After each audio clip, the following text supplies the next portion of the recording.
Le 19 août 1944, une colonne allemande de 400 hommes, composée essentiellement de ce qu'on appelait alors les Mongols, en fait des Grégoriens, des Arméniens, des Azéris, Ukrainiens et Turkmènes, se dirige vers Montauban, où elle pénètre vers 15 heures par l'avenue de Paris. Là, cette colonne est accrochée par des civils alors que les responsables départementaux de la résistance avaient décidé de ne pas attaquer l'ennemi par crainte des représailles sur les habitants. Au rond, le policier Marius Martroux est à la tête d'une vingtaine de civils armés. Avec l'arrivée du maquis vers 16 heures, le combat change de sens.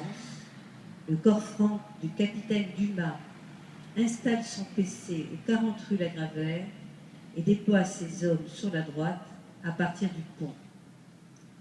Le groupe bolchevique, avec son fusil mitrailleur, occupe le rond-point.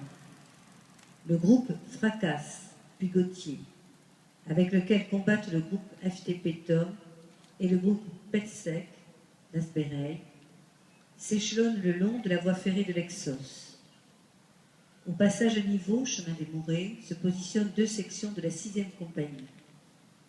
À l'intersection des routes de Caussade et des Nègrepelisse s'installe la 3e compagnie de l'armée secrète avec 2 fusils mitrailleurs appuyés par la section Bloch de la 6e compagnie. Vers 18 heures, les Allemands ouvrent le feu violent de mortiers dont les éclats arrosent le rond et les avenues. Ils quittent le château de Teillac où ils s'étaient regroupés et dessinent un mouvement tournant par le petit Mortarieux. Les tirs de mortiers ennemis, tirés depuis la caserne Pomponne, s'accélèrent sur le chemin de la gare Ville-Nouvelle et depuis le pont de la voie ferrée, les armes automatiques s'acharnent sur le bastion du rond. À court de munitions, les unités de la résistance sont obligées de battre en retraite. Surviennent alors les éléments du corps franc Pommiès. Alertée vers 14 heures, la compagnie de Rieux-Valent, cantonnée à Montcuq dans le Lot, s'est immédiatement mise en route vers Montauban. Elle dispose de 35 hommes, avec un armement individuel de 2 fusils mitrailleurs et de bazookas.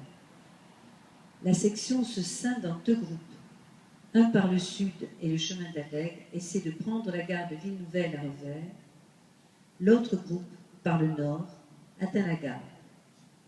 C'est là que sera tué Georges Alain en prenant possession du bâtiment. La période de la libération, close le 25 août 1944, ne terminera hélas ni la guerre, ni l'action des FFI.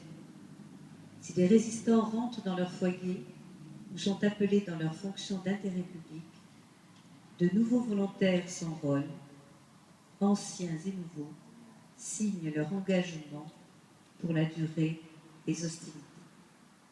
Tel était le combat du rond du 19 août 1944